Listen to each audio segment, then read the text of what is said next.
Alrighty, folks. Let's get this going. What is going on, everybody? This is Justin Martinez, aka Jay the Sports Dude, coming to y'all live from my apartment. Hopefully, you all are staying at your homes as well, practicing social distancing and staying safe during this pandemic. And I'm here to provide y'all with a little bit of extra entertainment. That's right, folks. It is time for New Mexico State versus UTRGV. The Aggies and the Vaqueros, their first matchup from last season down in Edinburgh, Texas, my hometown, by the way. So shout out to the 956 there, guys. But this is a part of our month-long journey to go back and watch as many of these games from last season as we can for the Aggies. There are a couple we haven't been able to watch due to copyright claims during non-conference play. We've been good so far as the Aggies are playing in the WAC, and I believe up until this point they just moved up. I believe they moved up to 4-0 in WAC play. Cal Baptist, Chicago State, UMKC, Utah Valley, Seattle. They're 5-0 as of right now, and they are here down south trying to get yet another victory. Apologies, guys, for not being able to stream last night. This is something that I like to do every night at 6 p.m. Mountain Time. However, I had a very last-second thing scheduled where I was going to be talking to Johnny McCants today, this morning, and the script takes a long time to work on. And actually, the night prior, I was staying up until I think about 7 a.m. editing that Aggie mailbag video.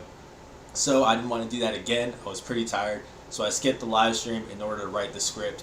That way I didn't have to do it late until like 2, 3 a.m. last night. So that's why I skipped the live stream. And I'm not sure if you guys can see it, but if you go to my channel here, our channel here, you can see on community, and that's where I can publish updates. So I'll say like, hey guys, no stream tonight.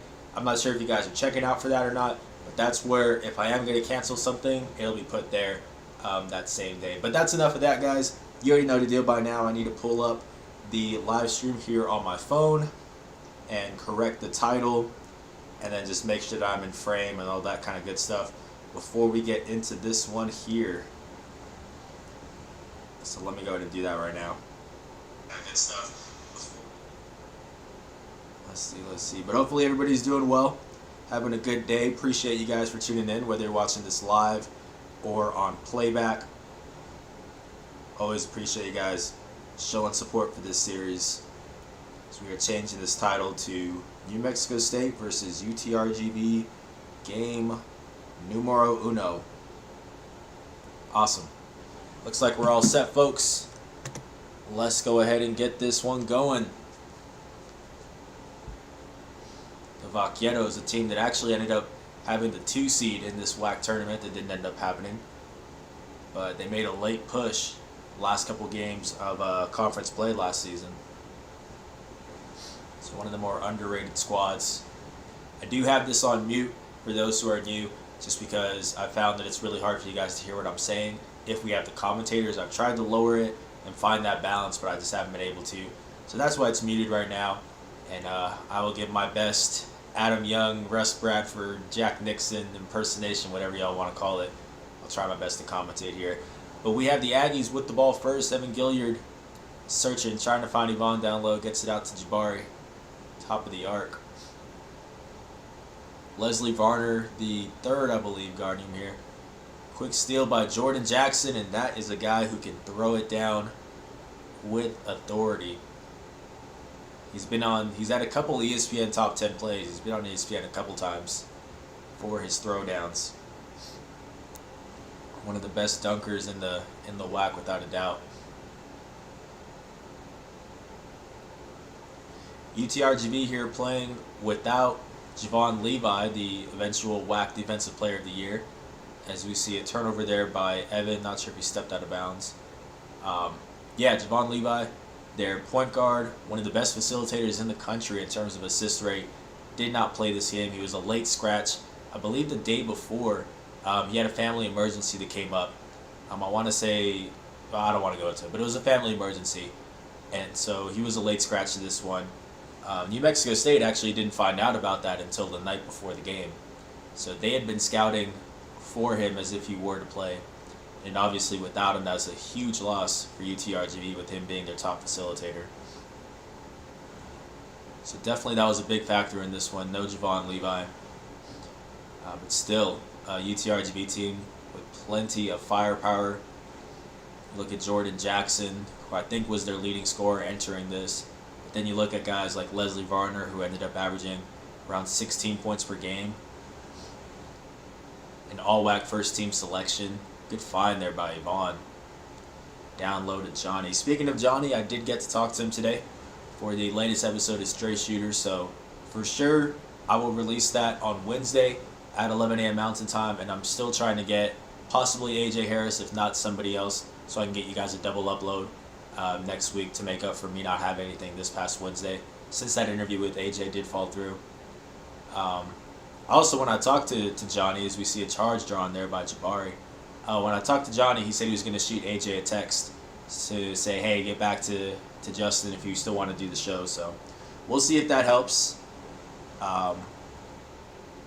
We'll see if that helps.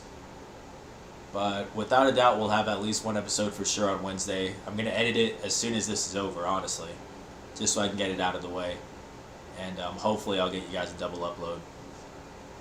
We do have a little bit of Aggie news, not in terms of, it's not necessarily just basketball, but this is the press release that we got. Over the course of a 16-day span this summer, some of the most thrilling New Mexico State games from the past few years will be re-aired through the state on Comcast Channel 77.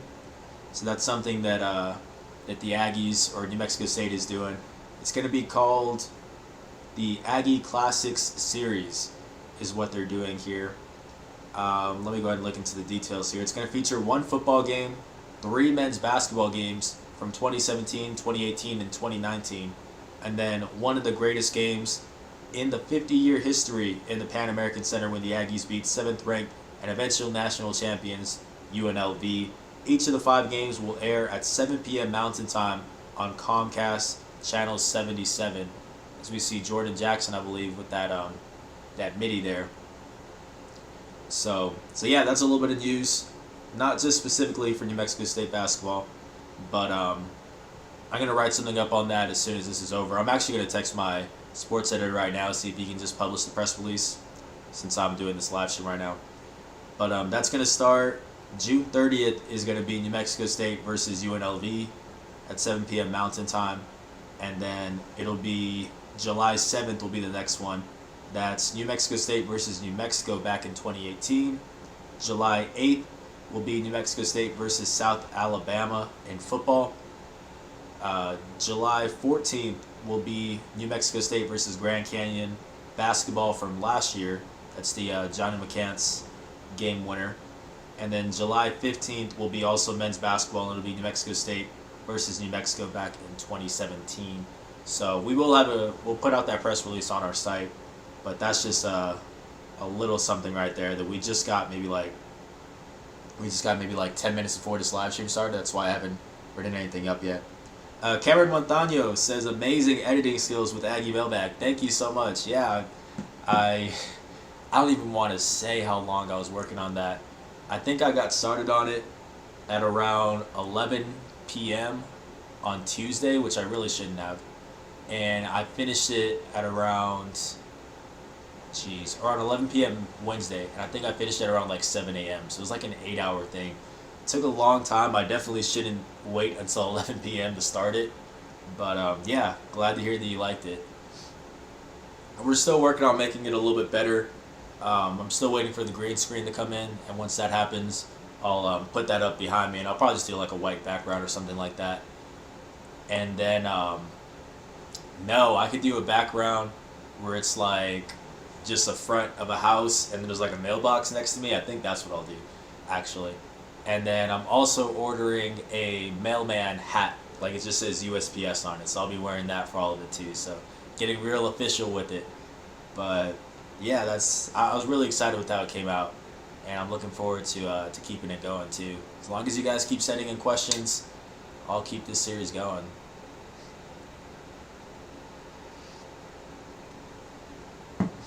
We see Evan trying to take the charge there, but it does not happen. And that's a bucket. 10-4, UTRGV early here. And again, apologies for not having a live stream last night, guys. The interview with Johnny got set sort of at the last second for today, this morning. and I had found out about it a little bit before the live stream was supposed to begin last night. And so to avoid staying up past like 3 a.m. for the second night in a row, I just decided to not do the live stream and write the script for the interview with Johnny, because I was already honestly dead tired, having stayed up until like 7 the night before. So that's why we didn't have a live stream last night. But I'm rested now, and we'll keep this going every night. Bucket there makes it 12-6 New Mexico State.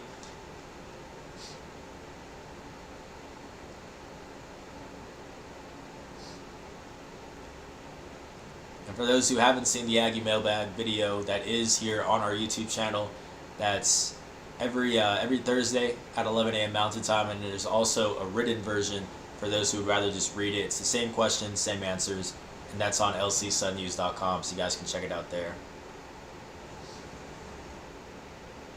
But yeah, I got to talk to Johnny today, something that I've been wanting to do for a while. He actually, I forgot which episode it was. I think it was the Jabari Rice episode. I published it and somebody was like, oh, we need to get Johnny on this show. And he'd actually liked that tweet also. So he'd been wanting to get on this show for a while. I just wanted to space it out because I had just talked to Bryce in Tennessee, I think like a week prior to that, who are also Cruces natives. And so it would have been like the same hometown heat type of stuff, you know, for that segment. So I wanted to space it out, give it like maybe a month apart. But yeah, shout out to Johnny, because I reached out to the SID on Wednesday, and I think Thursday, the very next day, Johnny got back and was like, yeah, let's go to do it. So shout out to him for that, for being available. And it's about maybe a 18 or 19 minute video. So close to about 20 minutes of content with Johnny. Really great stuff. Breaking down game film, answering fan questions, the hometown heat thing, the usual. So looking forward to you guys seeing that on Wednesday, and hopefully I'll have a double upload for you guys as well. 12-7 right now, UTRGV with the lead.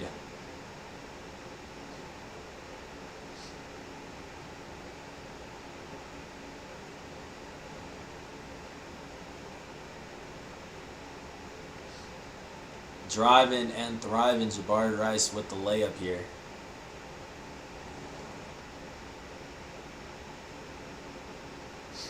Twelve to 9. Jabari finding Terrell on his hot spot. We said it before, guys. If it's a fast break, bet your last dollar that Terrell Brown is making a run to that win, whether it be on the right or the left side. That's the spot he likes to get to. That's a good look there. It just doesn't fall. CJ bobbed it down low. Got it to go. 1 point ball game here.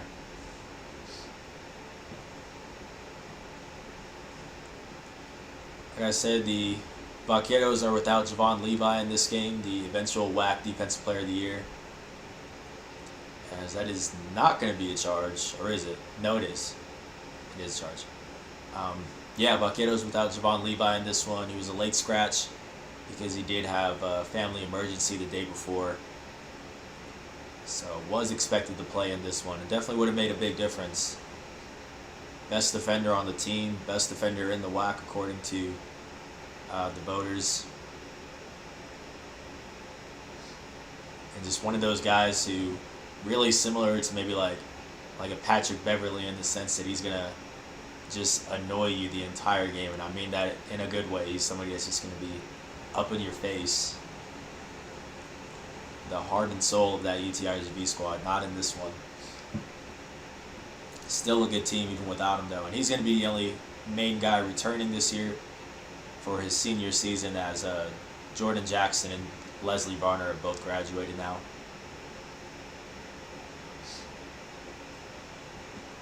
So we'll see what he gets to do. Not really much of a creator for himself, so it'll be interesting to see what he does this upcoming season. Getting it to Yvonne down low. That's Mouse in the house. He's going at him every time. Jordan Jackson guarding him. There's not really much he can do there. Sean Buchanan getting it to Sean Williams. Tobias Rodriguez, appreciate you for tuning in. He wants to know, was UTRGV a D2 school before they joined the WAC? To be honest, I don't know that far back if they were a D2 school or not. I know with that being my hometown school, I probably should know. But to be honest, I don't know. I'm not sure. For the longest time I can remember, they've been a D1 when they were UTPA. The Broncos, the Bucking Broncos.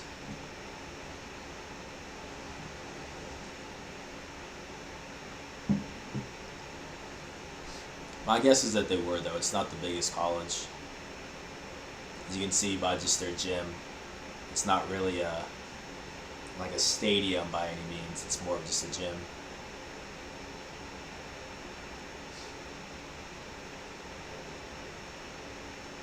(15-12) right now, New Mexico State with a 3-point lead. Sean Buchanan thought about it there. Calling travel here on Jabari. Yeah, really would have loved to have gone out to this game. I actually had family members who were at this game. I was trying to convince my boss, like, you know, they just got to pay for the flight. They don't even have to pay for a hotel because I've got family that lives like a 10-minute walk from campus, you know.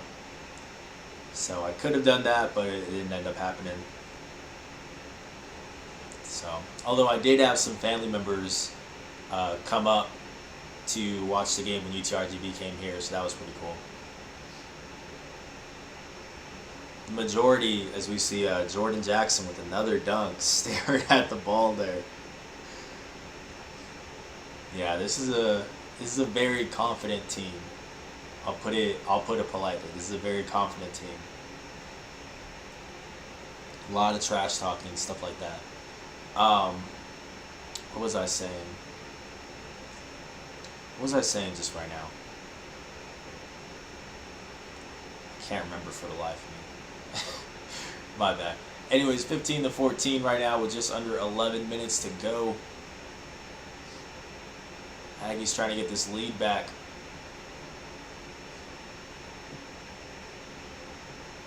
Looks like we got a charge called on Iban. Man, I can't remember what I was saying. Nah, I can't remember. Oh man, it's whatever. Anyways, we got the Aggies with a 1-point lead right now. 10:45 left in this first half. Nice step back there by Jackson. Gets the home court bounce to fall. Jeez. Oh yeah, I was saying majority of like my aunts and uncles, my parents, all graduated from UTPA, so that was going to be the plan for me had we not moved. So I lived in Edinburgh until my sophomore year of high school, and then after my sophomore year we moved to San Antonio. And once we moved, after I graduated, I didn't want to go back to Edinburgh, so that's why I didn't go to UTPA. But like the plan the whole time was stay in Edinburgh, go to UTPA. But once we moved to San Antonio, I eventually went to UT Austin. So, but a lot of family members, I still have some cousins right now going to UTRGV, so definitely hard to stay unbiased for this kind of game, you know. Tobias Rodriguez, something like you had family members come to the game. Thank you. Yeah. Yeah, I had a couple, one aunt and uncle, and then my cousin drive up for this one when they came to the Pan Am.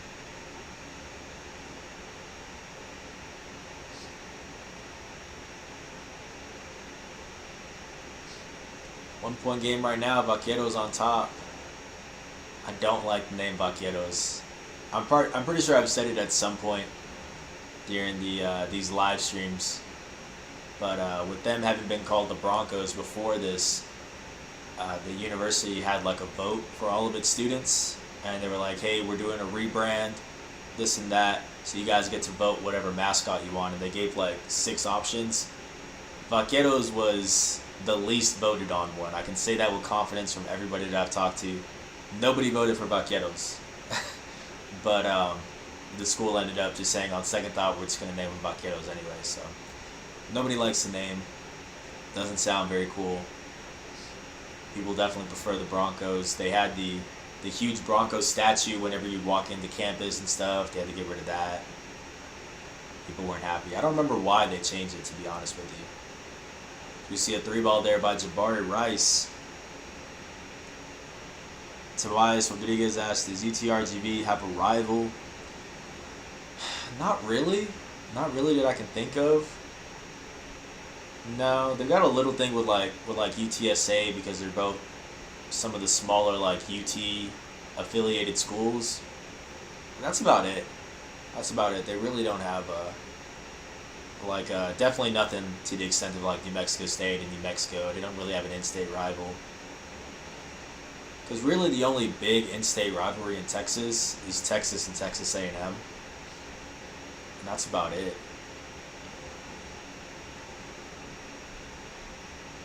So we got Sean Williams inbound in this one, getting it to Evan.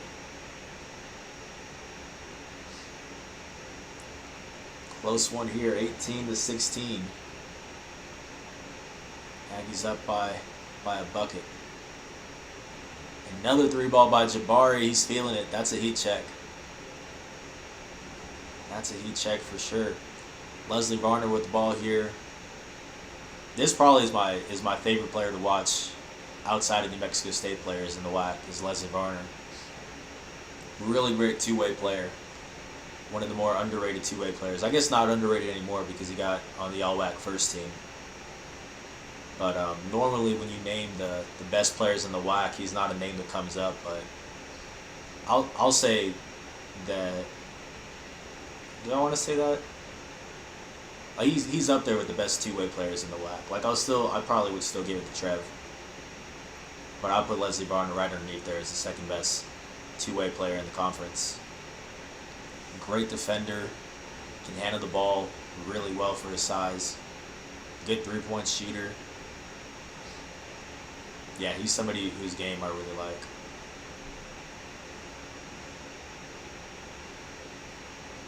So got a 3-ball there, no good. 21-16, good contest there. Is that Jabari? Didn't get the steal though.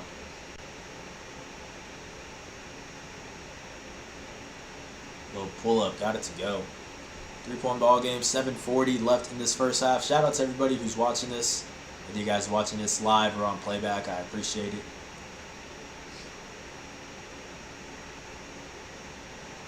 Definitely enjoy watching these games with you guys. Because, like I said before, I remember a lot of these games, but at the same time, there's certain plays that when I watch it, it's like seeing it for the first time because I forgot about them, honestly. So it's cool to get to rewatch these, and it's the closest thing we have to college basketball right now, you know. Although I did see that they just set the dates for the NBA in their return, so that's pretty cool. The schedules just came out. Definitely looking forward to that. Just as a basketball fan in general, that's my favorite sport, so glad to get some basketball. Good rip there by Jabari. Speaking of rips, the UTRGV actually most steals per game entering this one out of all WAC opponents. So this is a gritty defensive team that forces a lot of turnovers, and that really played into a weakness for New Mexico State. New Mexico State had a lot of problems with turnovers last season. A lot of double-digit turnover outings. So this is not one of the better matchups for the Aggies. That's why when I did my WAC tournament preview, my predictions, I said that this was going to be their biggest test. Even though I know they'd had closer games with Utah Valley and with UMKC. To me, I felt like when this UTRGV team was healthy, fully healthy with Javon Levi and everything like that, this is the team that their strength lines up with New Mexico State's weakness, you know. There's a steal by Johnny. Going the other way, got it to go.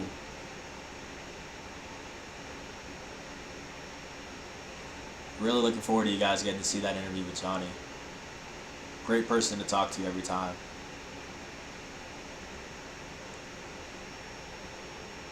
What's the call here? I didn't see what the call there was. I do have it on mute, so I apologize if I see it a little lost.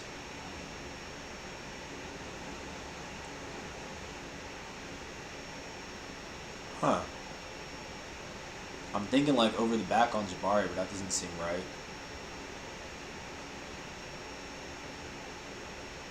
It looks like they did call something on Jabari.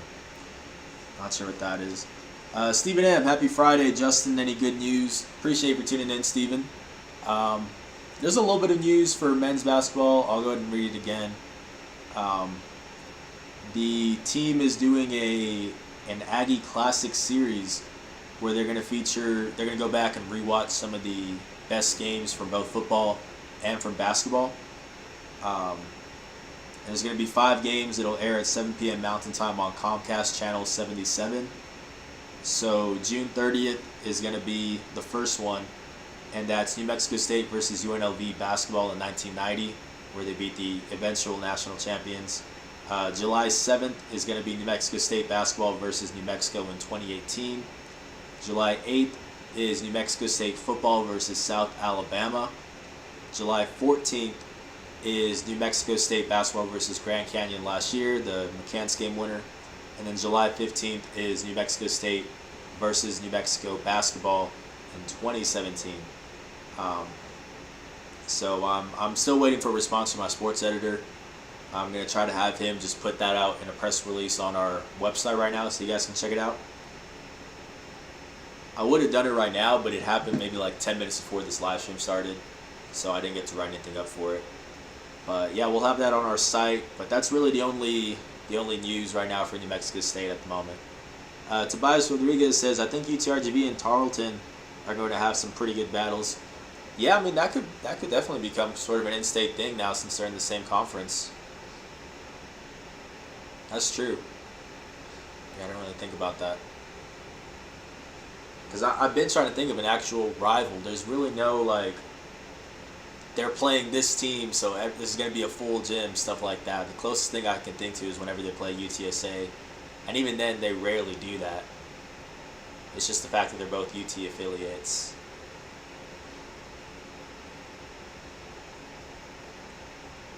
But that could definitely become a rivalry now. 26-21, New Mexico State with a 5-point lead.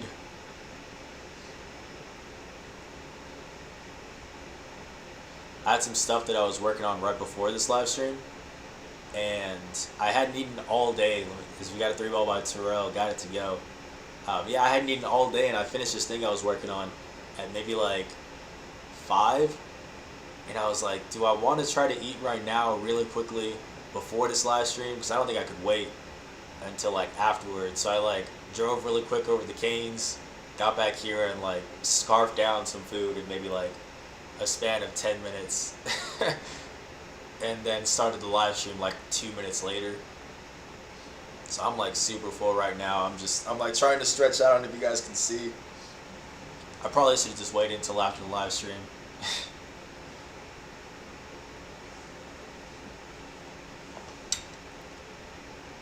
So we got Freeman at the line here. Got that one to go. 29-22 as we see Leslie Varner getting a little bit of a break there. Apologies, just got a work-related text. No breaking news or anything like that, but something from my editor.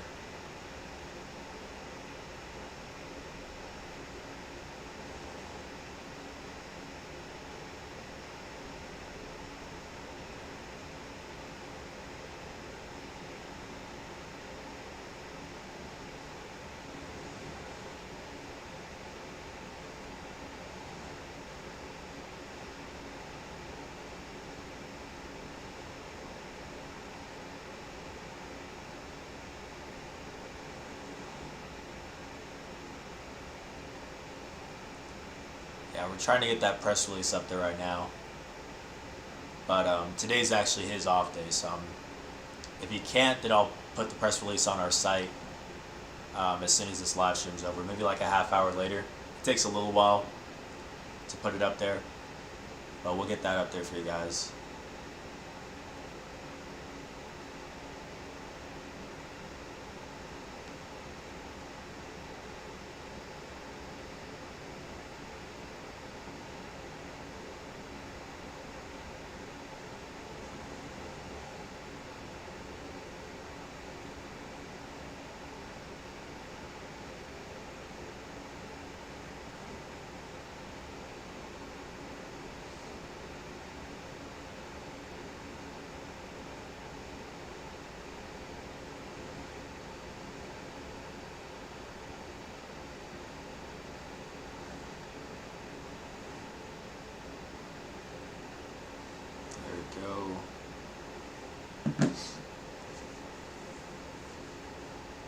Shout out to NM Aggie Athletic Archive, as always, for providing this video for us.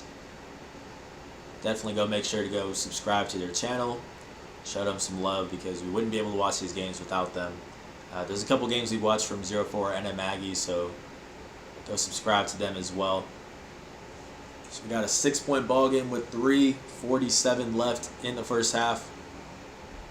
Once we get to halftime, we'll look up the first half box score as we normally do. So I'll start pulling it up right in a little bit here.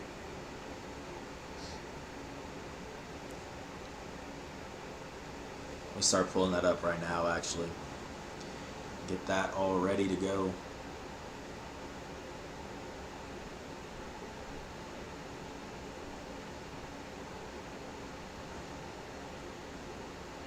Aggie's breaking the press here. Sean Buchanan with the ball now.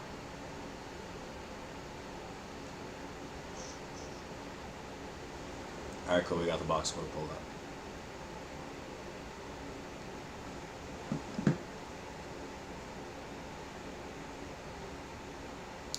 Can't see the shot clock anywhere here. I wish they would have that on the scoreboard or like above the rim, but it's not showing. CJ Bobby with the little Euro step. Good footwork there from the big man. Pull a three by Varner, no good. Jabari with the ball now, going the other way. Surprised Terrell didn't take that. I was going to say, if he gets that ball back, he's taking that. I don't know why he didn't take it the first time. I would love to find the actual stat or like the shot chart, because I would think that about 60 to 70%. Now, yeah, about 70% I would say of Terrell's shots are coming from the wing. That is his hot spot for sure. Speaking of a hot spot, Jordan Jackson cashing in there. Super dynamic player. 34 to 26 in favor of the road squad, the Aggies. Just under 2 minutes left until we reach halftime here. Getting it back to the big man, pulling it, no good. Yeah, when I talked to Johnny today, we talked about, you know, what made him, I'm not going to say add that three-point shot to his game, because he was shooting from deep at Onyate, but what made him bring it back to the forefront. And we talked about that. We talked about stuff that he still wants to improve on. I don't want to go into it too much. You guys will have to wait until Wednesday to watch it, but really good, like, breakdown of film with Johnny today.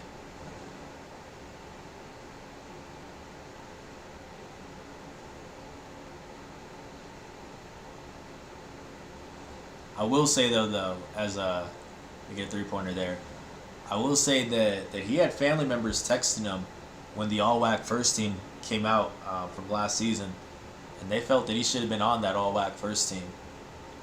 Personally, I think he had more of a case for a second team, but still, they felt a little bit slighted by it, and that's something that's a personal goal of his this upcoming year, is All-WAC first team. Coaching staff has been telling him that they feel he can get WAC Player of the Year. So high expectations for Johnny, and definitely that kind of stuff is achievable for him. I was talking about it a little bit in the Aggie mailbag. Somebody asked me just how big of a role Johnny can have. So if you guys haven't seen the video or the article version on LC Sun News, you could definitely go check that out and get my take on just where I feel Johnny's his ceiling is, his potential is for this season. WAC Player of the Year, I think, is a lot, just because, as I said, New Mexico State's system doesn't really normally produce like a 20-point score, which usually is the trend for a WAC Player of the Year. But all WAC first team, I think, I'm expecting him to get it this year. You look at what Yvonne was averaging last year. He was averaging like around 12 and 5. And I could definitely see Johnny getting to that.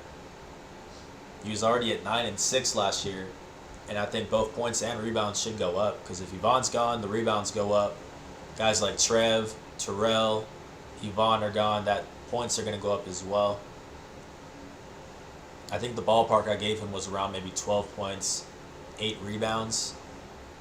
Around there is where I feel he can get this year. And if he does that, then I can't imagine there's going to be 4 other big men or just forwards in general who are putting up better numbers in the WAC. So I think he's getting on an all-WAC team this year. We'll see. Tobias, I think McCants can get on the first all-WAC team, this year. That's what I'm projecting. Because he already had a case for the second team last year after looking at it. So I don't see why he wouldn't get it this time around. There's a couple things that could impact it. Like if Donnie Tillman is granted immediate eligibility, then all of a sudden there's a lot more depth at that 4 spot. So maybe Johnny is required to play as many minutes as last season. I think he averaged about 25.7 minutes. So guys like Donnie are granted immediate eligibility. Maybe a guy like Marcus Watson, who I think can make an immediate impact, comes in and starts to score a lot. Maybe affects Johnny's points per game, stuff like that. But I think pretty safely, I would say he's going to be a double-digit scorer with about at least 6 or 7 rebounds per game. And that should be enough, honestly. Because Leslie Varner was the other all-WAC first-team selection for forwards, and he's graduating. Yvonne is graduating, so that's the 2 all-WAC first-team guys. I think last year for second team was Alessandro Lever from Grand Canyon, who I think will be an all-WAC first-team selection. And then I'm blanking on the other big man. Did they give it to Trev, right? Trev was all-WAC. Yeah, Trev was all-WAC second team. And then Trev's gone also. So 3 out of the 4 forwards I've already graduated. Let's take a quick look at the halftime stats here. Johnny McCants, speaking of which, leading the team with 9 points, 1 rebound, and 1 assist on 4 for 5 shooting. Look at Jabari Rice, 8 points, 2 rebounds on 3 for 5 shooting, and then 6 points for both Terrell Brown and CJ Bobbitt. The Aggies already with 9 turnovers. Like I said, this is a UTRGV team that forces a lot of turnovers. And they were shooting 63.6% from the floor, 44.4% from deep, that's 4 for 9. And then 66.7% from the free throw line, 4 for 6. A look at UTRGV, you got Jordan Jackson with a game-high 13 points. He got off to that really hot start. 2 rebounds and also 2 steals for him. And then not a whole lot of scoring production outside of that. You got Chris Freeman and Quentin Johnson II, both with 5 points. And then Leslie Varner II with only 2 points. But this is a guy that is really dangerous. I don't remember what his final stats were for this game, but I want to say that he picked it up this second half. I think he got into double digits. And then a quick look at the shooting percentages. UTRGV shot 57.1% from the floor, 33.3% from deep, that's 3 for 9, and then 100% from the free throw line, which is just 2 for 2. Let's get into it with this second half now.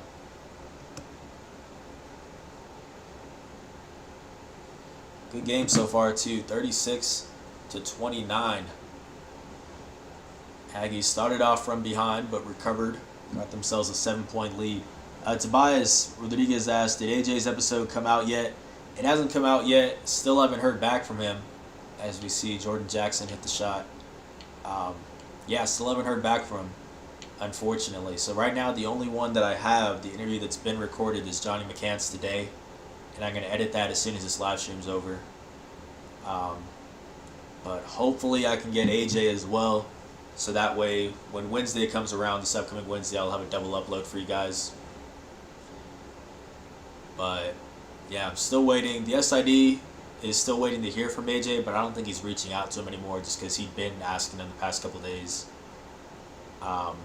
Although Johnny is gonna shoot AJ a text, so to let him know that I still want to talk to him. So hopefully that'll help.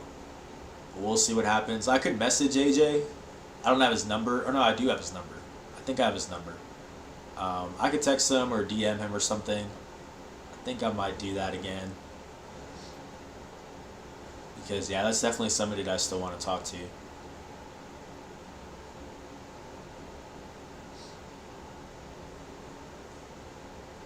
Yeah, although he is back in Ohio, so I don't blame him if he's not very much available. Because we got a goaltending there, but it doesn't matter. Um, yeah, I don't blame him. You know, whenever my family's in town or whenever I'm visiting, I tend to not be very productive either, so I can't, you know, I can't complain. We'll see if he gets back to me.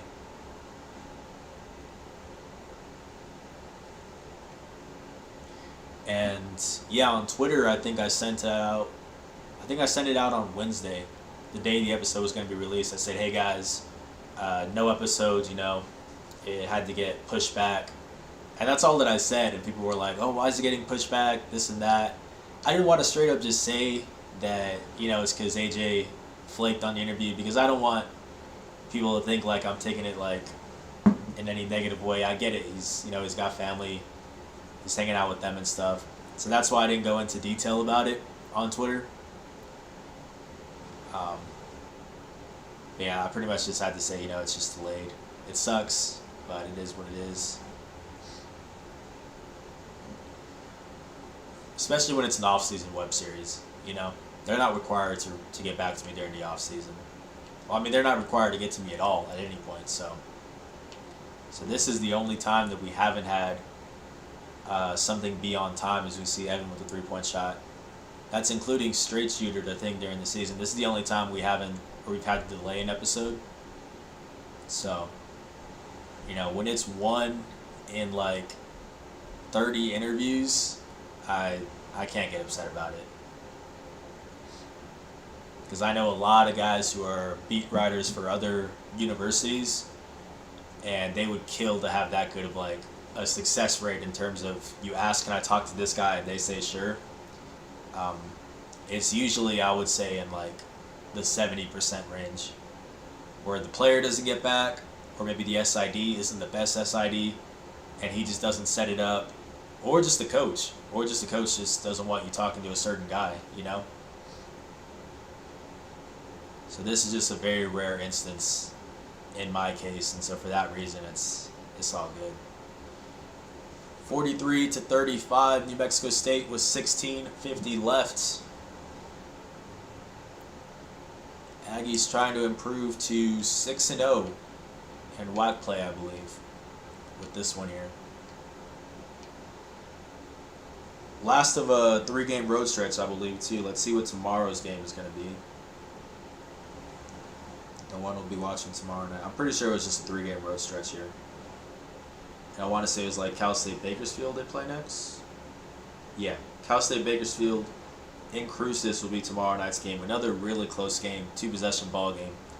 So definitely you guys want to check out that one with me tomorrow.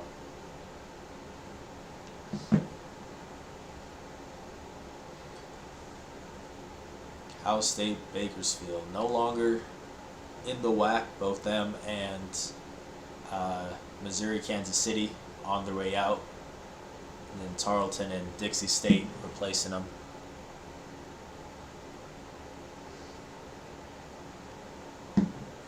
Real shame too, because Cal State Bakersfield is a team that was mostly compiled of juniors pretty much entirely, so they would have had a very good team coming back in the WAC. I would have put them up there with like Grand Canyon as the second best returning team.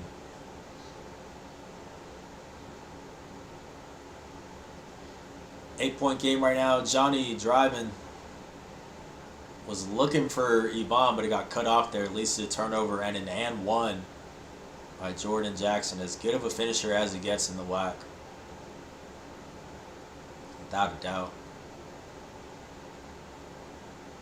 I think that's his third steal of this game too. A big reason of why this UTRGV team up into this game was leading the WAC in steals per game.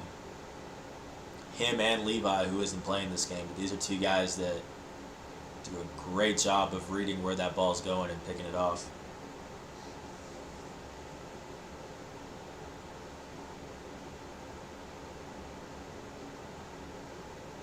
Free throw is up. Got it to go. 3-point play.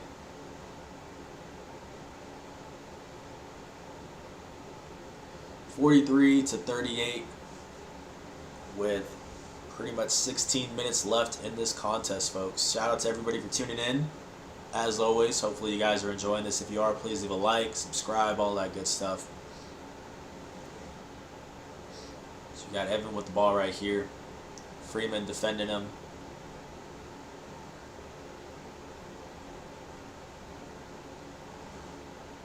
A little turnaround hook shot. What are they calling here?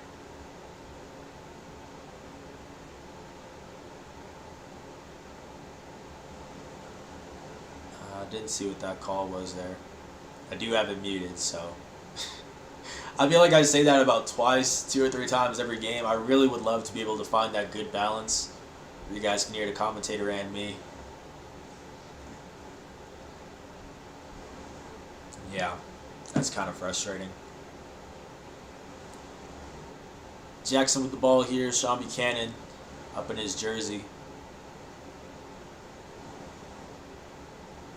Pull-up shot there, no good.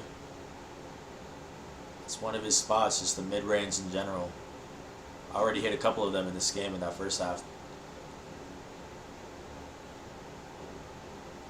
Pretty small ball rotation here for the Aggies with Sean Buchanan, Terrell Brown, and Evan Gilliard on the court. You don't normally see Sean and Evan on the court at the same time. And Terrell Brown. But with Trev gone, Sean actually played some backup small forward, which is pretty crazy.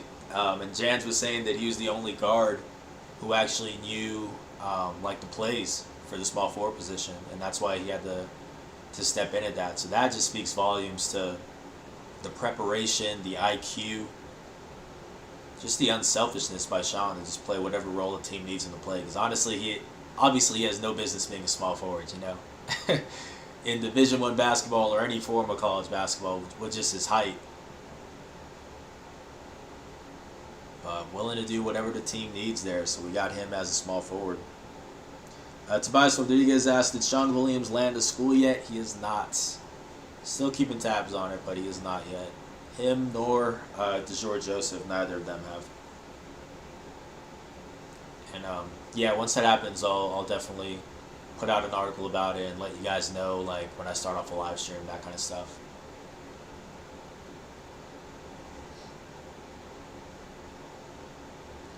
Yeah, right now all that I have to go off of is that he's probably staying somewhere in the Arkansas area, if not just one of the surrounding states, because the reason he did leave New Mexico State was to be closer to family. Wasn't any problems with the team or anything like that. It was just being closer to family. So I'd imagine that's the area that he's looking in. So we got a missed dunk by Varner here.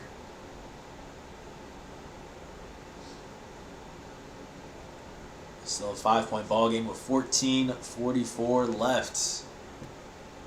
Let's see this one. Oof. He can get up there though.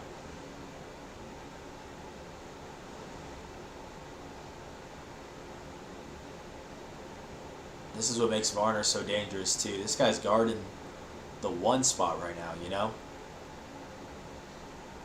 He'll guard positions 1 through 4, honestly. I'm blanking on what his height exactly is, but I'd imagine he's at around maybe 6'5".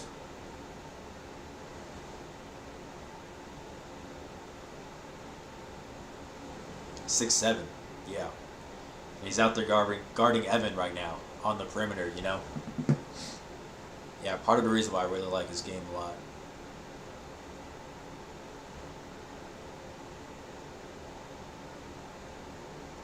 Sean Buchanan with the ball, gets it down low to Johnny. We got a foul on the floor.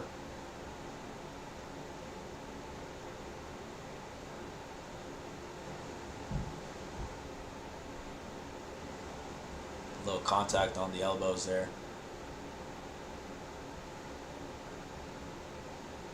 It's a tough dude to stop when he's making his way to the rim, without a doubt.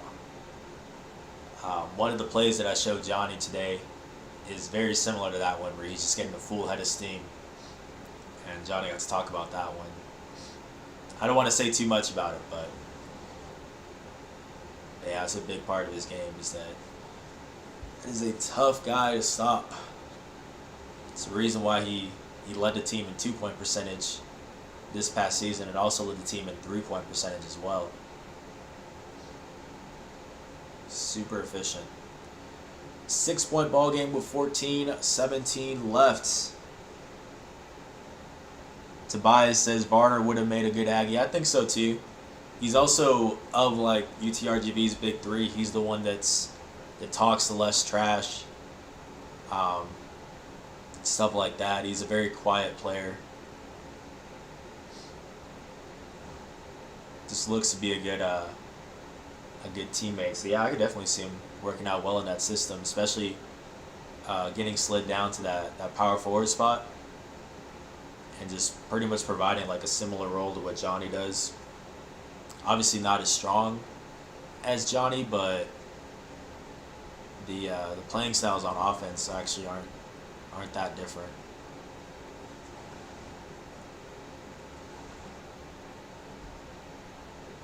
And that was a big key I had for Johnny in this game, was playing a little bit of bullet ball down low with Varner, because normally when Johnny's going out of the perimeter, a lot of times he has an advantage because the guys who are guarding him aren't used to being out of the perimeter, but Varner's the exception, you know. Varner, without a doubt, can guard him up there. So down low is where I felt that there was a big advantage.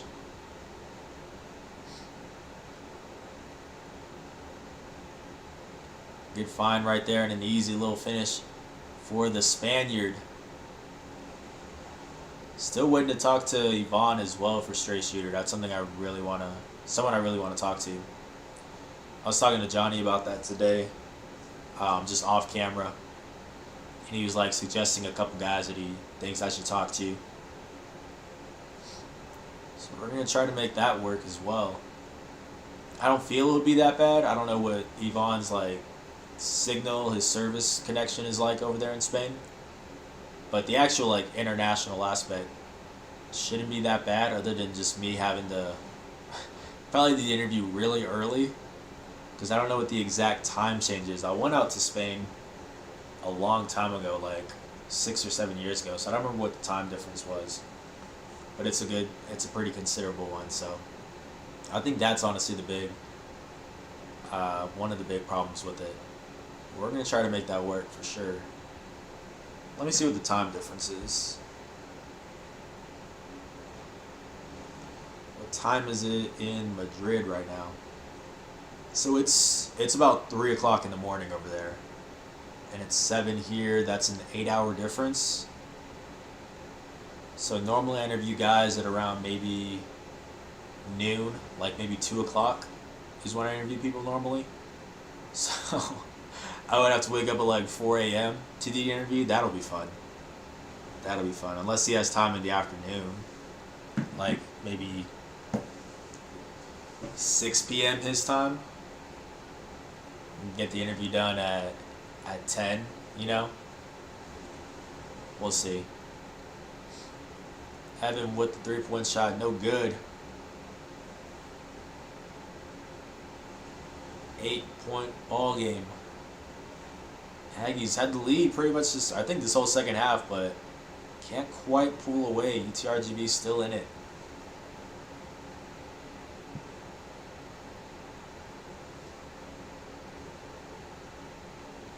We got a charge. Johnny drawing it. See Evan just fall to the ground there with him. Good job getting in front of him there.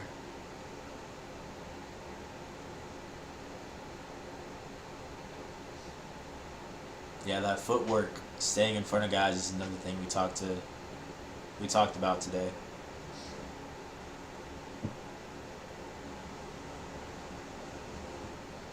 The Crucis Crusader.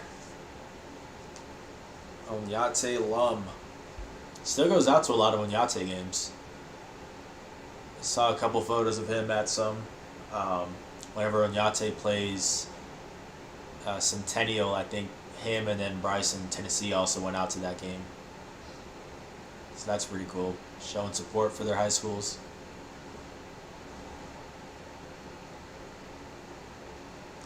Johnny was saying he visits Bryce at Ondelays because that's where Bryce is working this summer. So he said he goes out and visits them and him every now and then. A lot of guys still in Cruces right now. I think Jabari just left yesterday, or at some point this week, he just left back to Houston. I don't think for all of summer because he said he wanted to stay in Cruces, but I think he just went to go visit for a little while again. There's still a lot of guys in town right now.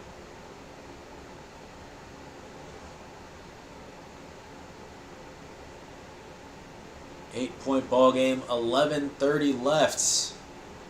You got a good one, folks. And then tomorrow night is Cal State Bakersfield at home. That's what we'll be watching.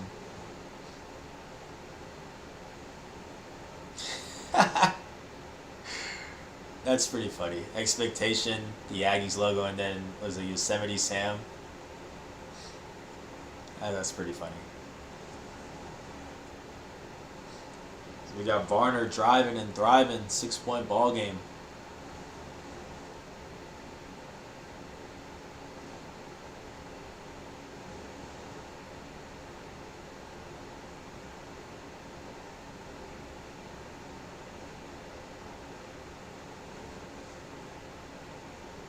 Evan with the ball here, gets it to Sean on the wing. Really wish we had a shot clock somewhere. I know it's right out of camera above the scoreboard because that's standard. So you see Sean Williams missing on the 3, and we're going to have a travel called. Wow, I thought they were just going to call a jump. Yeah, you can see his feet were moving though.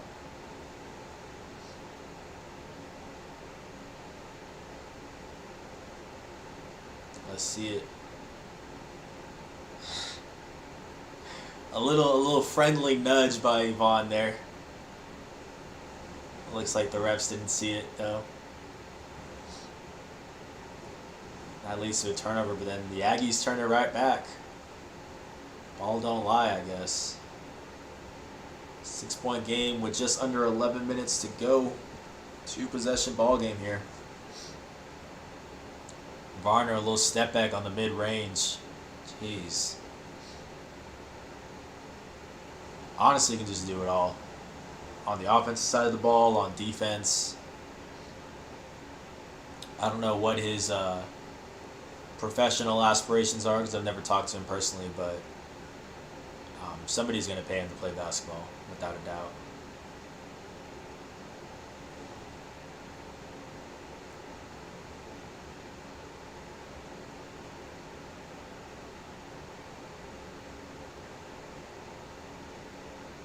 What do we got here? Let's call a foul on the floor there.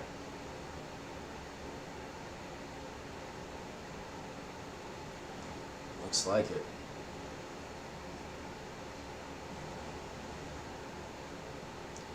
I've been looking for the open man to pass it into. And the Aggies got to burn a timeout. Good job stopping that inbound there by the Vaqueros. The Vaqueros. I really don't like that name. I really don't.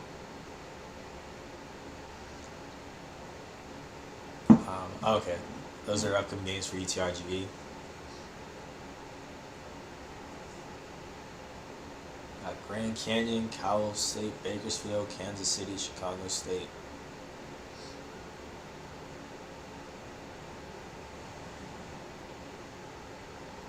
I'm looking around at this crowd because I don't remember where my family members were sitting. So I've been like just casually glancing around the stands every now and then. Let's see.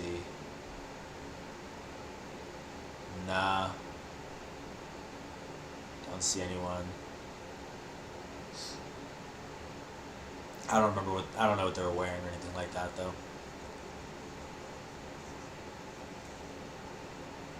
4-point game here.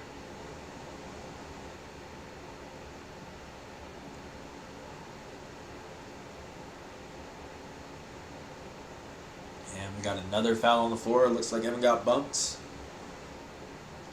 Rocket number 11 now. I think he was 0 the last game, wasn't he? He went back and forth a bit. I don't know. I don't know the full history of all these jersey swaps by Evan. I'm still confused on even what name he goes by, because the school, the team on the roster listed as Evan Gilliard II. I know his dad is Evan Gilliard also, but see, it's there on the jersey, Gilliard II, but I want to say some of the other jerseys it's just been Gilliard. And I think on his Twitter he just goes by Evan Gilliard. I should probably ask him about that. I should have asked him about that when I interviewed him. Tobias says he went through a few numbers. Yeah, 0, 11, 20, 22, I think, 20, 22, something like that.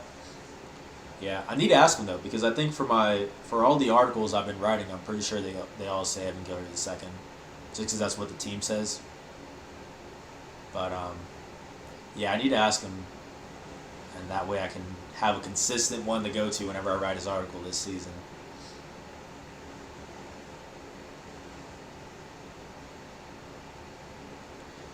Dude has those suction cup things on his arm. So that just like, is that supposed to just like loosen up your muscles, or if you got like tightness or something? I don't know what exactly that's for. Because I know I've seen people with that. I've seen people with like the tape. I'm pretty sure the tape just like reduces pain temporarily, I think. I don't know. If y'all know, let me know. But yeah, those suction cup things look weird. See Mario Mocha right there. I got Yvonne at the line here for a freebie. Gets it to fall. 47 to 42, and he's got one more. No? He wanted one more. He wanted one more of those. Yeah, you see Johnny's got the tape on his shoulder, I think, right there. The tape doesn't look bad, though, but the suction cup stuff just looks weird. 5-point ball game with 9 minutes and change. At 9:28. Again, another small ball lineup here. Sean at the 3 spot, being guarded by Varner. That's a tough ask for Sean to try to do something with that. 3 ball by Gilliard. Got it to go. Nothing but net. That was Gilliard? Yeah, okay. That was Gilliard who made that. They showed Terrell on the screen right afterwards. I was like, Terrell didn't hit that. Little midi by Leslie Varner. 50 to 44. Terrell thought about it for a second there.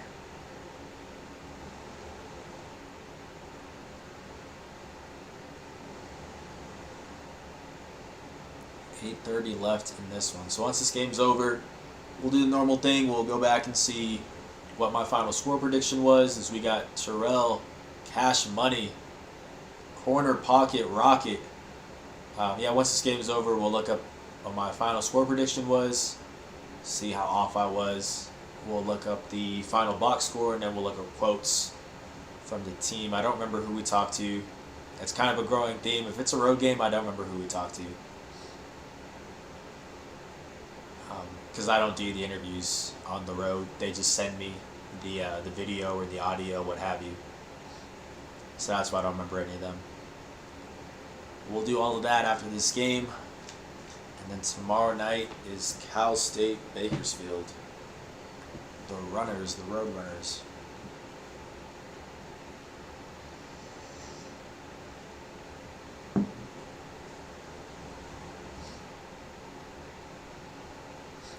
Appreciate everybody for tuning in. Hopefully y'all are doing well, having a great day, a great Friday. We got the weekend coming up. Let me know what y'all are doing, what everyone's up to.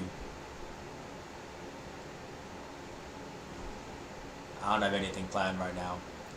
I like the quarantine and working from home, because I'll clock in at 9 to 5, but I'm not really working from 9 to 5. I'm just available during that time, So I don't work anything near 8 hours a day consistently anymore. But because of that, I also am just kind of on standby during the weekends as well. So I don't really have true weekends. Like, I'll do the live streams on the weekends. I'll do interviews for Stray Shooter or that kind of stuff. If a story comes up, I got to work on it on the weekend. So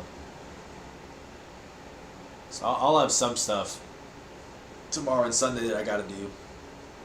But like, I can't complain because I'm definitely not working a full 40 hours, and that's what I'm clocking it in as. So it has its pros and cons, and I just like working from home, honestly.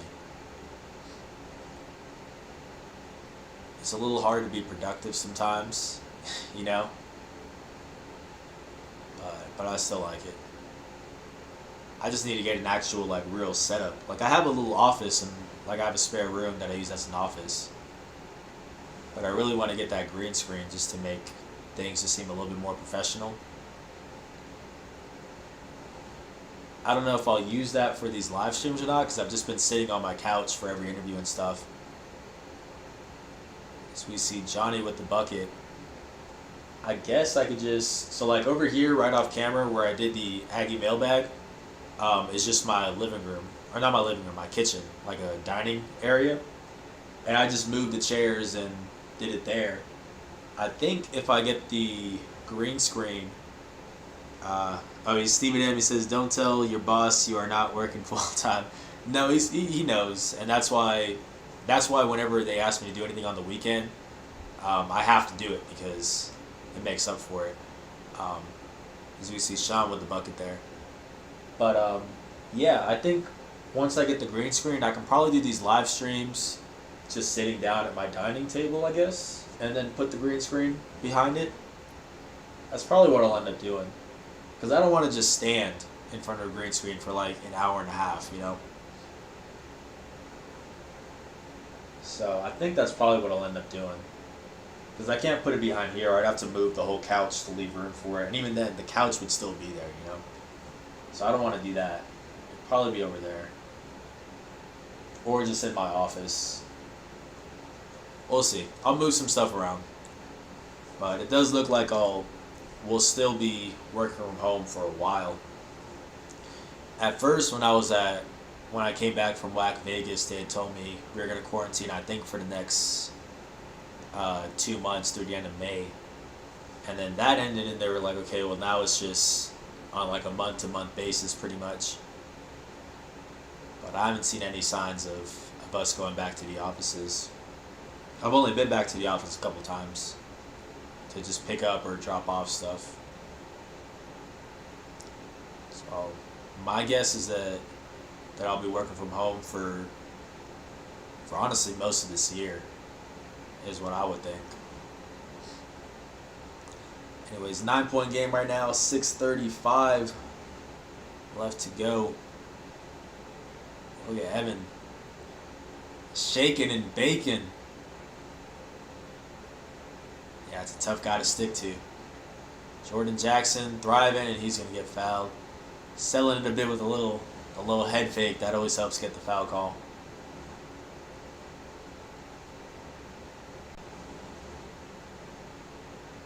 That's a very professional move right there. Is you gotta you gotta sell it with almost like James Harden. Harden's really known for doing that little kicking your head back. He'll get to the line.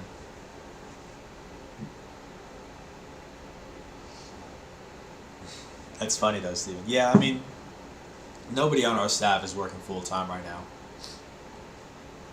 But just everybody's on standby 7 days a week, So that's the trade-off. But this works out well for a lot of people because my sports editor, Jason Groves, actually lives in El Paso.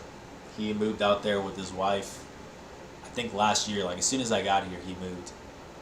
So for him, this is a huge plus because he doesn't have to make that like 45-minute drive to and from work, He's only been back to Cruces a couple times when they started a football practice for NMSU because that's his beat, and a couple other things.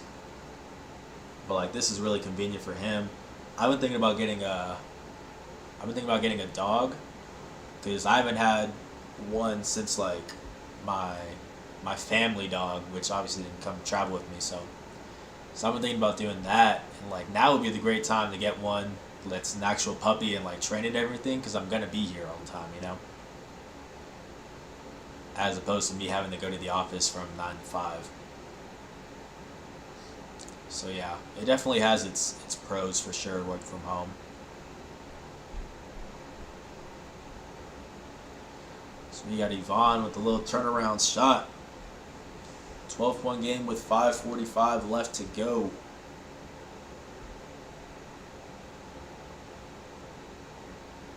Three ball there. I think that's Freeman cashing in.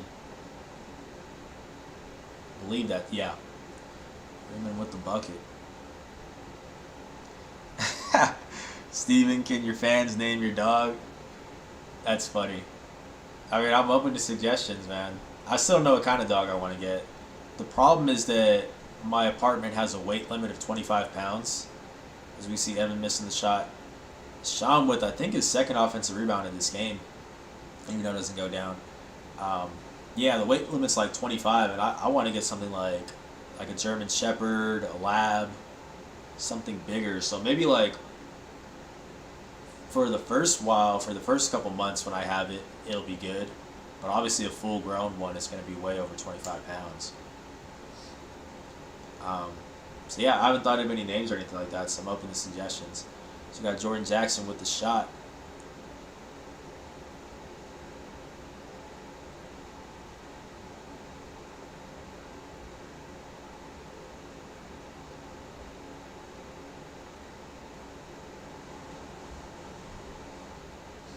Sean Williams, pull up, no good.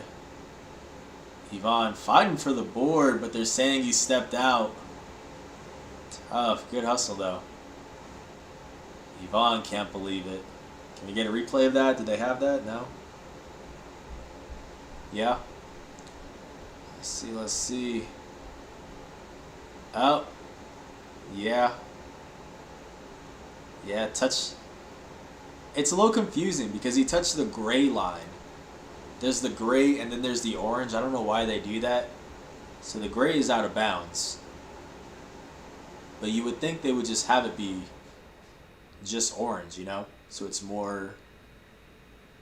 less confusing. That's a little weird. Steven says a dog might get to your shoe collection. Tobias says get a Scotty. I really want a bigger dog, man. I had a smaller dog. I had a Cocker Spaniel / Poodle. That's the only dog we've ever had in my family. So yeah, I've had smaller dogs, but I really want a bigger dog. It might get to my shoe collection though. That's funny. Yeah, no, that's definitely the scary part. Actually, my closet has like a top shelf that wraps around, so that's where I put all my shoes. Cause yeah, if I left them on the floor, that wouldn't be good. If the dog got to that.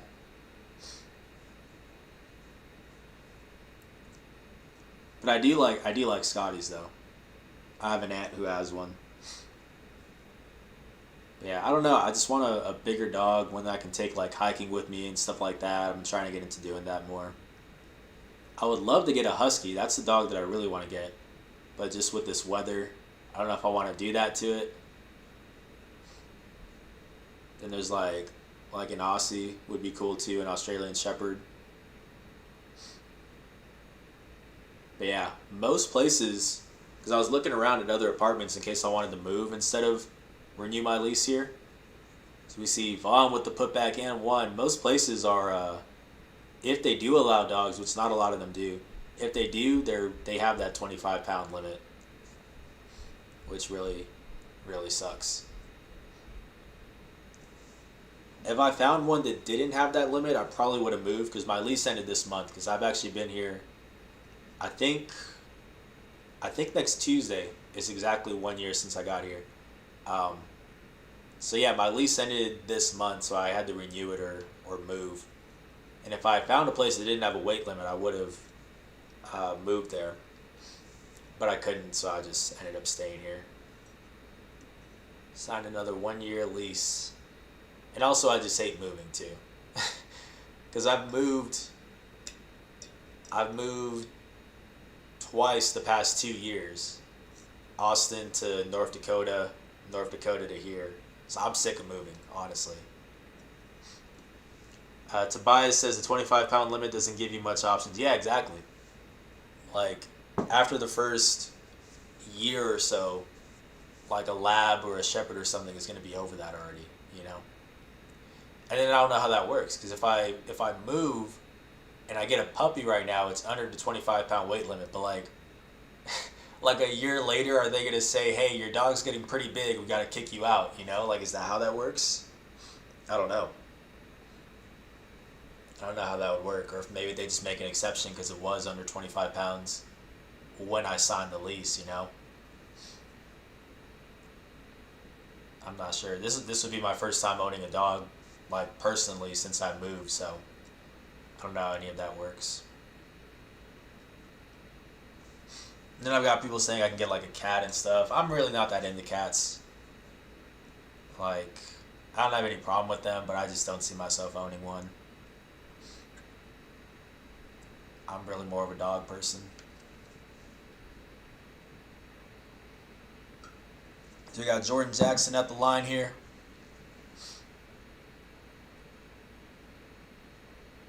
Free throws up, rims out. Yvonne with the board. 3:02 left in this one, 65-55. 10-point game, but still not really out of reach for the Vaqueros. They kind of just hung around this entire second half. We got a little bump here on Jackson.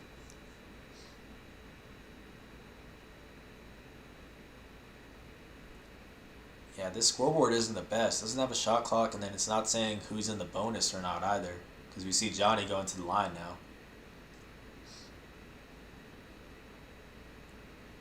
So that is a 1-1. It's just the bonus right now for him, but yeah, it doesn't say anything there.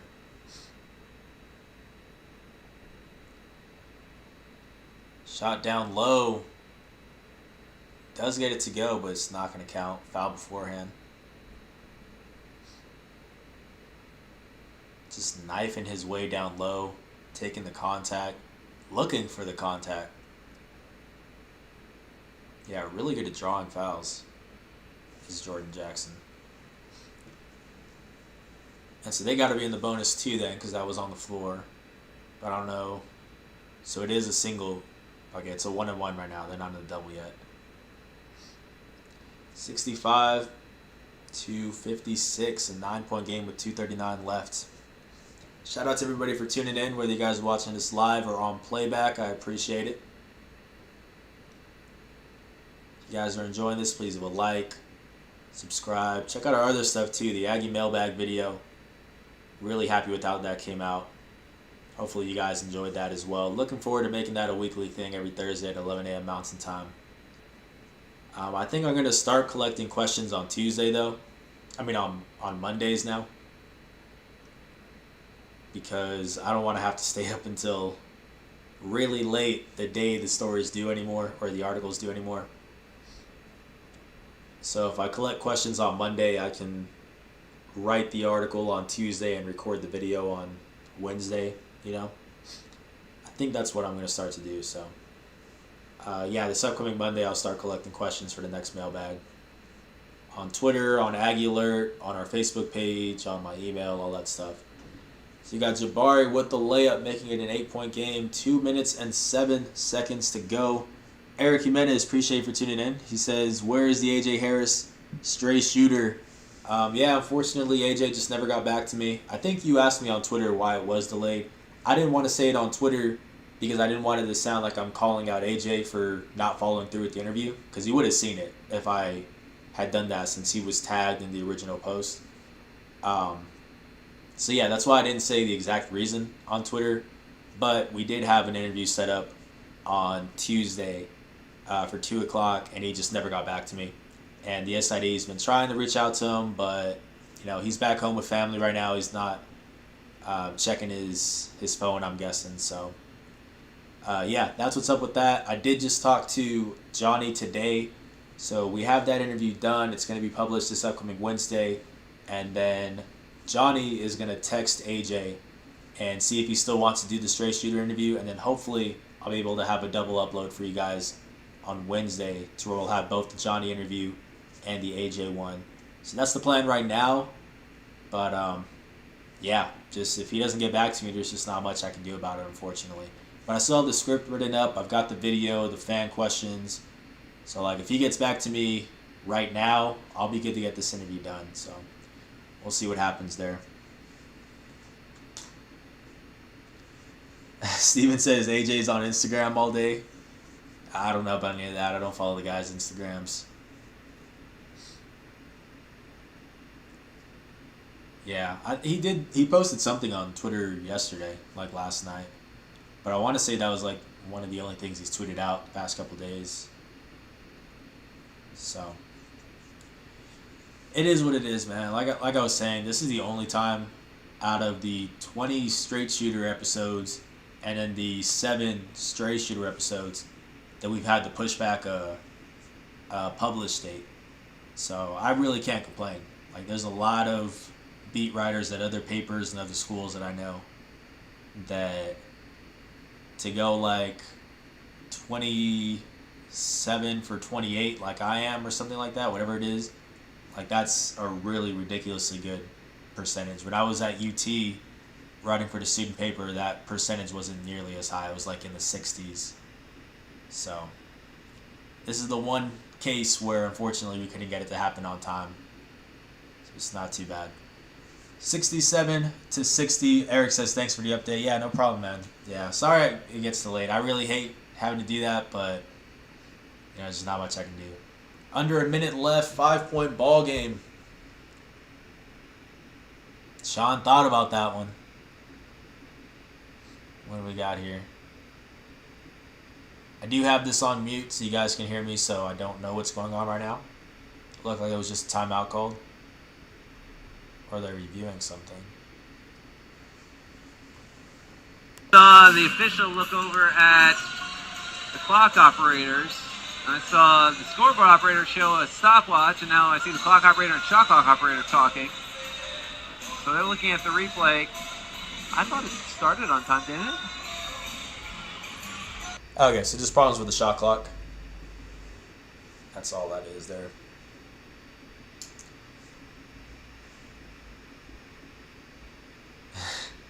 The sign says real Texas A&M Aggies, fake New Mexico State Aggies. I disagree, man. I'm a UT Austin alum, not a fan of the Texas A&M Aggies. So New Mexico State, my favorite Aggie school, without a doubt. Okay, we can see the clock there. So they're just working on correcting that and then putting the appropriate amount of time on left on the clock.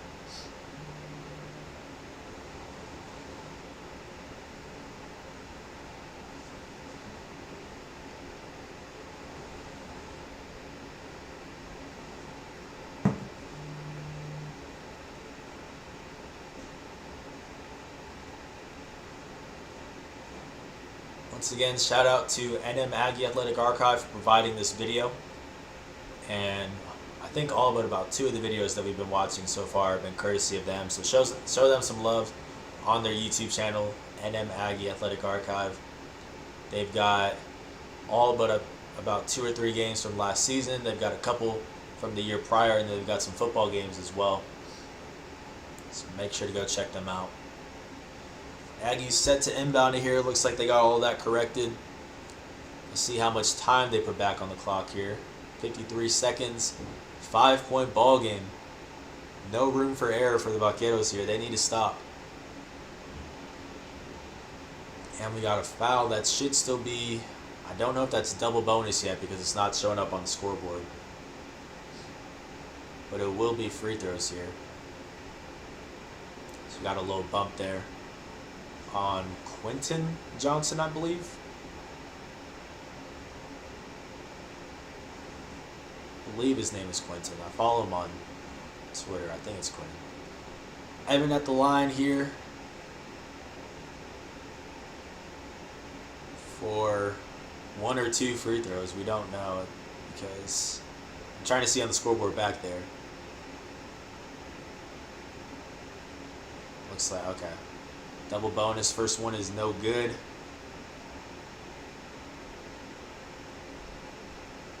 So it will be still a 2-possession ball game. I'm going to start to pull up the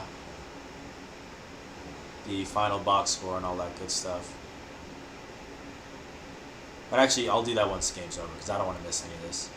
So he misses both in this instance, and it's a 5-point game. Leslie Varner dribbling down the court, searching for the open man. There's Jackson. Go-to scorer here. Evan trying to stay in front of him. The midi, that's his spot, and he got it. Deadly from the mid-range. As good as it gets in the WAC.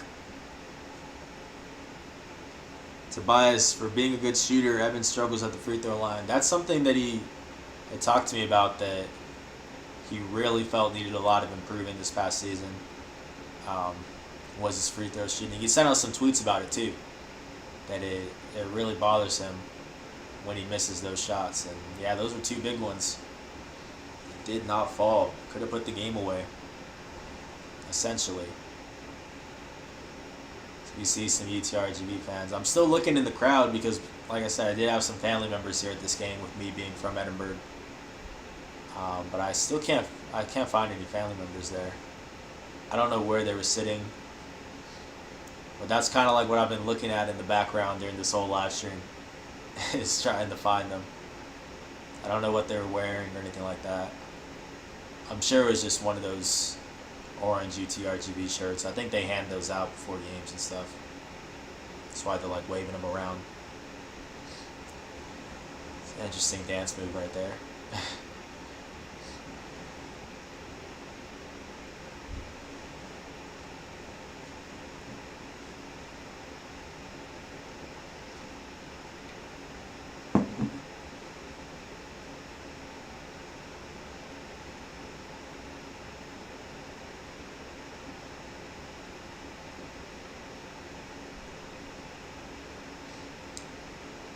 Really wish they would have edited out this break right here.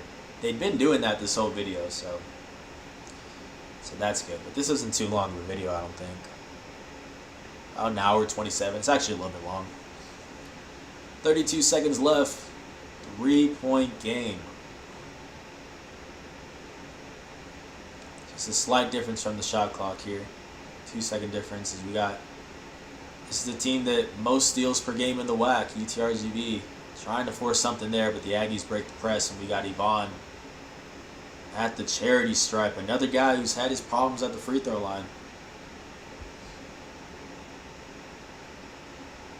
Had some better days recently. Shot really well from the free throw line in the last game against Seattle. It was something like 12 for 14 or something like that. So that was a good one. And he gets this one to go. That's big. It is a double bonus, so we would have gotten the second one either way. That's the big one, though. 2-possession ball game with 24 seconds left. 4-point game. Still a lot of time where UTRGV can play the foul game here. Second one's up by Yvonne. Got it to go. Clutch. Clutch to focus at the line. Jackson with the ball again. I'd be surprised if he doesn't try to pull it. Look at the rip by Jabari. It's staying with the Vaqueros, but still. Let's take another look at this one. Are they going to give us a replay? I don't believe they are. Oh, my God. Let's take another look at this help defense by Jabari. You know he's pulling up with that mid-range shot. That's just watching your film.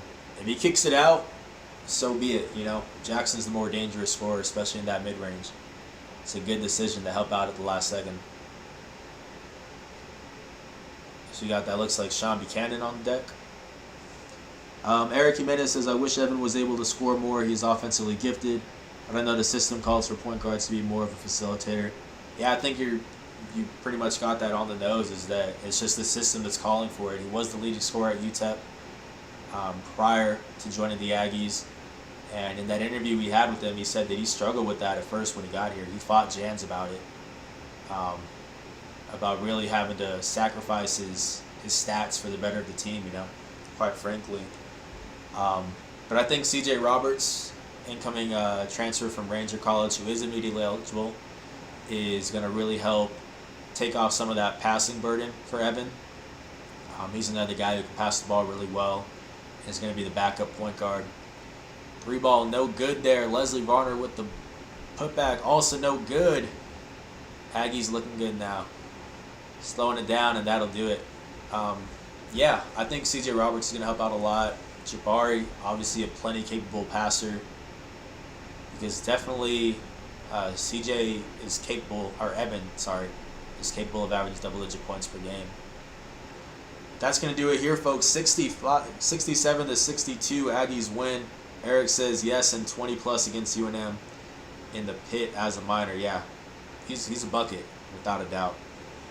And he's just really had to find that balance. But I'm expecting him to get his points up. I think he averaged around, I want to say, 8 points per game last season. So I could see him becoming a double-digit scorer. The team had 3 double-digit scorers last season. I think it was Trev, Yvonne, and Jabari. And so obviously 2 of those guys are gone. I think they could have 3 double-digit scorers of Jabari, Johnny, and Evan this upcoming season. Tobias says, I always wished he played for us, and I was happy when he signed. Yeah, no, this has been a good fit for him. And as much as it has hurt his points per game, I think it has made him a better player because he had to really put an emphasis on improving his passing. So it's made him a much more well-rounded player, I would say. But let's take a look at my final score prediction for this one. See if I was off or on this.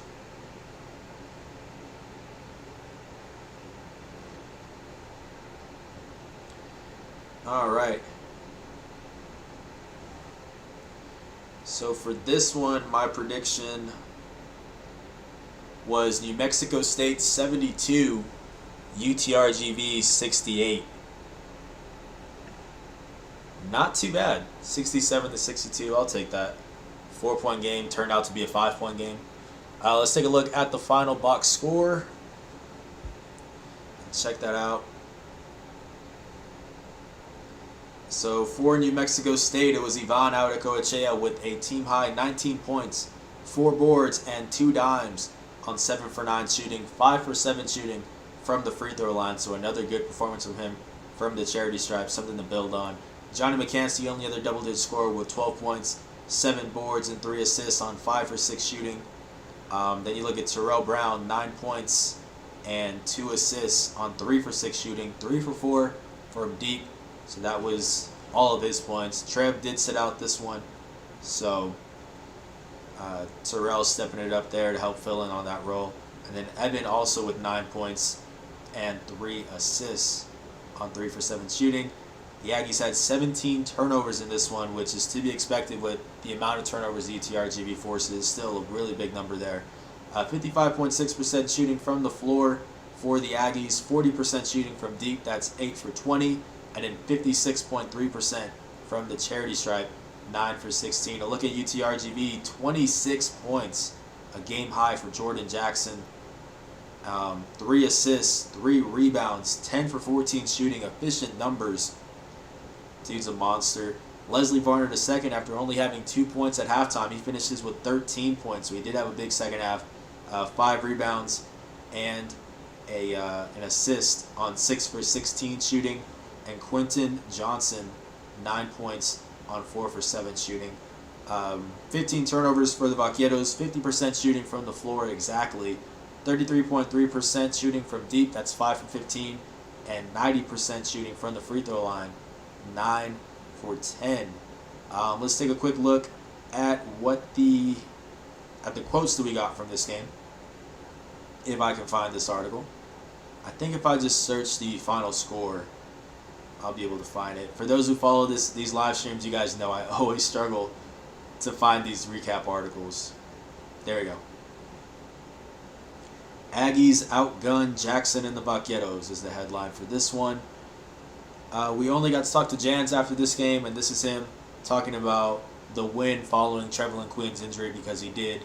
This is his first full game that he missed. The quote goes, "I thought this game was a big opportunity for us to try to stay together, band together, and figure out a way to win with the guys that we have left out on the floor. I was proud of our guys to figure out a way to win the game." Definitely, I mean, the resilience the whole season, Terrell Brown gutting it out with the groin injury, Trev with his injury, stuff before the season with AJ, with Clayton, with Wilfred Lakai, Yvonne was dealing with his injuries, Jabari had injuries. It's a team that continuously stepped up to the plate every time that rotation got shorter. And then we got Jans talking about, speaking of resilience, talking about UTRGV's resilience. He says, "We certainly expected a battle and we got one. We played these guys many times since I've arrived, and that's typical. We get leads and then they just won't go away. They showed a lot of resiliency and some toughness." I mean, that's the MO pretty much for UTRGV, is to be the toughest team in the conference. Oh my gosh, a lot of comments right now. So when I'm reading off this stuff, I don't see the comments. Let me see real quick. Eric Jimenez says, "Yeah, me too. Super talented, and plays with a swagger like Lofton." Talking about Zach Lofton there.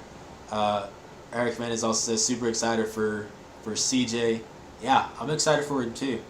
I like him a little bit more than Kalen Williams, the other guy, although Kalen is still a lot younger, only entering his sophomore year. But CJ's a guy with a lot of athleticism at that guard spot, can get up there and dunk it, super quick, good finisher, really a similar game to Evan. I would just say a little bit more bounce than Evan, but equally aggressive for sure, and a good enough passer where he can really ease the burden there. Tobias Rodriguez says, "Eric, more swagger, Lofton, or JY?" And Eric says, "Psh, I'd probably go Lofton. Would be an awesome 1v1 game though." Tobias then says, "That's hard for me. I'd go JY. Would love the 1v1 game. Tough one for sure." But guys, I think that is going to do it for us tonight. Shout out to everybody for tuning in. I really appreciate it, whether you guys are watching this live or on playback. It means a lot to me. Tomorrow night, I hope you guys will join me as well, because we have another game that ended up only being a 2-possession game, just like this one, and that was at the Pan American Center against Cal State Bakersfield. That's tomorrow night at 6 p.m. Mountain Time. I hope to see you all there. If you guys aren't satisfied with this, you need more Aggie content, then I've got you guys. We've got straight shooter episodes you guys can go back and watch. Tons of them so far. I think we have 7 already you guys can go and check out. And then just yesterday we put out the first video version of Aggie Mailbag, which is about a 10-minute video of me answering your guys' most pressing questions about New Mexico State basketball. Definitely check that out. And if you guys don't want to watch the video version, there's a written version on lcsunnews.com. Same questions, same answers, just for my readers out there, which I appreciate my readers out there. You can check that out as well. But I think that is going to do it. Tobias Rodriguez says, "Thanks, Justin." Thank you, Tobias, as always, for tuning in, man. But I think that is going to do it for me tonight, guys. This has been Justin Martinez, a.k.a. Jay the Sports Dude, and I'm out.